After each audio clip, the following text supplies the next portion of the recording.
Bismillahirrahmanirrahim. Assalamualaikum warahmatullahi wabarakatuh. Selamat pagi buat kawan-kawan penyuluh, khususnya kawan-kawan penyuluh non PNS di mana saja berada, ya. Tentunya di seluruh Indonesia. Ya, apa kabar kawan-kawan penyuluh agama Islam non PNS khususnya? Mudah-mudahan hari ini dan seterusnya dalam keadaan sehat walafiat. Berikut ini kami ingin menyampaikan keterkaitan tentang Kepdirjen yang terbaru, ya, buat memberikan pemahaman dan pengetahuan buat kawan-kawan penyuluh non PNS untuk melakukan kegiatan-kegiatan kepenyuluhannya, ya. Jadi pertama kita akan bahas tentang kedudukan dan hubungan, ya, dalam struktur di Kementerian Agama. Jadi penyuluh agama Islam non PNS itu adalah berkedudukan di wilayah kecamatan, ya, dengan surat tugas penempatan ditandatangani oleh kantor Kementerian Agama kabupaten atau kota dan bertempat tugas di kawah kecamatan setempat, ya. Jadi Kepdirjen ini nomor tahun 2022 penyuluh agama Islam fungsional adalah sebagai koordinator penyuluh agama Islam, ya. Nanti dia akan memverifikasi laporan kawan-kawan penyuluh non PNS, ya, menandatangani laporan-laporan penyuluh agama non PNS dan juga ditandatangani oleh kepala KUA. Ya, jadi kepala KUA ini atasan langsung dari penyuluh agama Islam non PNS. Dan Kasih Bimas Islam atau PNS Jawa, ya, sebagai pembina penyuluh agama Islam non PNS. Ya. Terus Kepala Bidang Penais adalah sebagai penanggung jawab penyuluh agama Islam non PNS, Direktur Penais, pemangku kebijakan penyuluh agama Islam. Nah, terus apa sih yang mesti dimiliki kompetensi oleh kawan-kawan penyuluh agama Islam ini? Ya, pertama yaitu kompetensi teknis, kompetensi manajerial, kompetensi sosiokultural, ya. Jadi kita harus pahami juga kompetensi itu adalah pengetahuan, ya, pengetahuan, wawasan, knowledge dan sebagainya, terus juga keterampilan dan sikap atau perilaku yang dapat diamati, ya, diukur dan bisa dikembangkan potensi yang dimiliki oleh penyuluh agama Islam, ya. Dan Kepdirjen 298 atau 2017 ini belum diatur, ya, belum mengaturnya. Nah, terus apa sih yang dimaksud dengan kompetensi teknis? Kompetensi teknisnya spesifiknya berkaitan dengan bidang teknis jabatan. Ya, di antaranya adalah kemampuan berkomunikasi efektif, membaca dan memahami Al-Qur'an dengan baik, ceramah, pidato, khutbah, dan kemampuan bermusyawarah. Nah, berikutnya kompetensi manajerial, yaitu untuk memimpin dan atau mengelola unit organisasi seperti kelompok sasaran, seperti berintegritas, mampu bekerjasama, berorientasi pada hasil, juga dapat mengembangkan diri, ya, dan orang lain, serta mampu menjadi penyuluh perubahan serta dapat mengambil sebuah keputusan yang terbaik buat dalam rangka mencapai tujuan di bidang kepenyuluhan. Nah, berikutnya adalah kompetensi sosiokultural. Ya, ini terkait dengan pengalaman berinteraksi dengan masyarakat, majemuk dalam hal dapat menjadi perekat, ya, jadi perekat berbagai perbedaan baik agama, suku, budaya, dan perilaku sebagai satu bangsa. Nah, berikutnya kawan-kawan penyuluh semuanya, ada 4 fungsi, ya, ada 4 fungsi penyuluh agama Islam. Nah, sebelumnya Kepdirjen nomor 268 tahun 2017 kan sudah dihapus dan dirubah dengan Kepdirjen nomor 504 tahun 2022.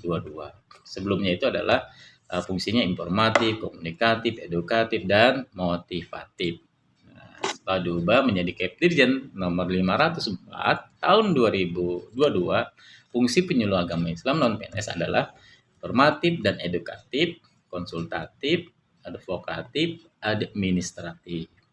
Apa sih informatif dan edukatif? Nah, yaitu sebagai juru dakwah berkewajiban menyampaikan dakwah ya, penerangan agama Islam dan mendidik masyarakat dengan sebaik-baiknya sesuai dengan akidahnya, sesuai dengan keyakinannya, sesuai dengan ajaran agamanya.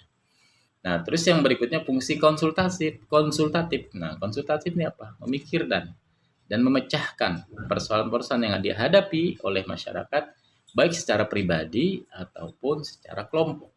Nah, itu adalah fungsi konsultatif ya, Keptirjen nomor 504 tahun 2022.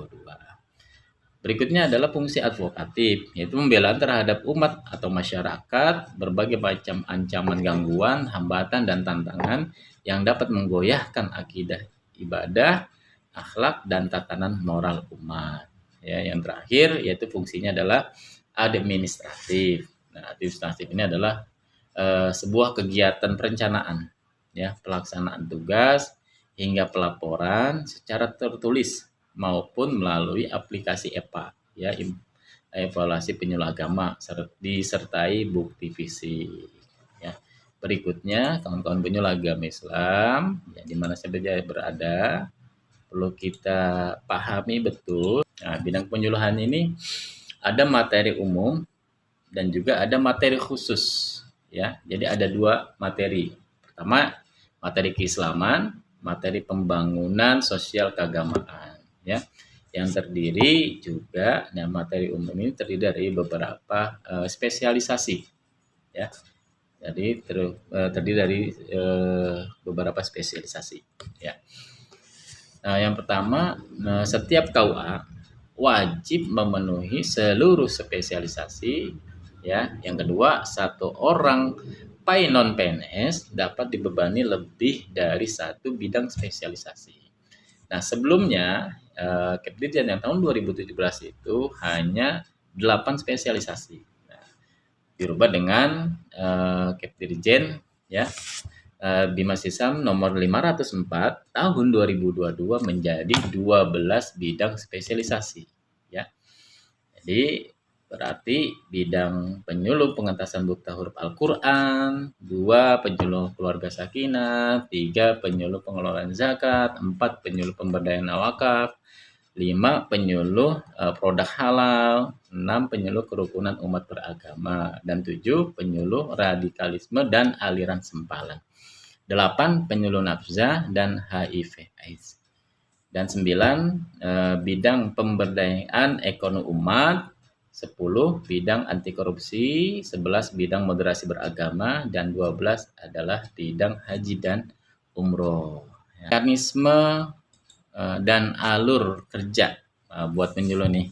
Ya, supaya kawan-kawan penyuluh ini dalam proses ya, dalam perencanaan, dalam pelaksanaan dan pelaporannya tidak bingung, ya, maka ada beberapa aturan dan mekanisme kerjanya. Yang perlu dipahami adalah pertama, perencanaan.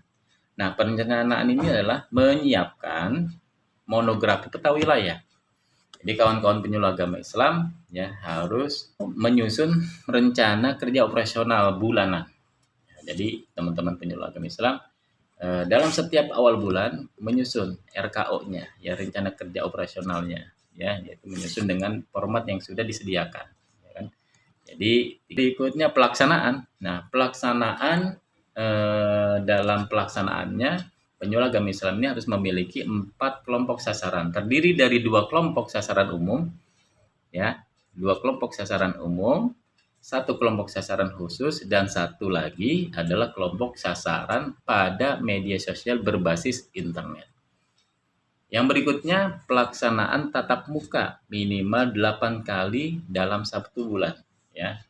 Jadi teman-teman penyuluh melakukan kegiatan penyuluhan ya, penyuluhan tatap muka ya, secara tatap muka minimal 8 kali dalam 1 bulan.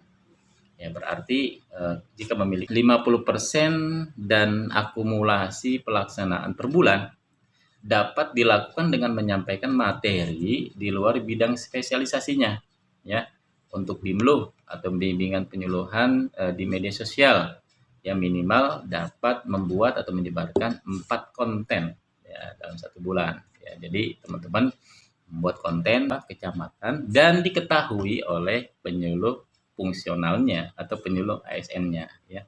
Jadi nanti dalam sekarang metode ya. Jadi bagaimana sih cara kawan-kawan penyuluh non PNS ini melakukan kegiatan perencanaan, kegiatan pelaksanaan dan kegiatan evaluasi? Ini ada beberapa metode. Ya, sebelumnya itu caranya itu diatur atau metodenya itu diatur oleh Kepdikjen ya nomor 298 tahun 2017 itu sudah tidak difungsikan lagi dan dirubah dengan Kepdikjen nomor 504 tahun 2022. Ya sebelumnya ya sebelum diatur itu metodenya adalah partisipatif, dialog interaktif dan pemberdayaan. Nah, pada Kepdikjen nomor 504 tahun 2022 ini ya ditambahkan sedikit ya, yaitu pertama metode pemilunya dengan metode ceramah.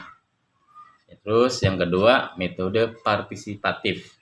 Yang ketiga metode dialog interaktif atau diskusi. Yang kelima ya pemberdayaan.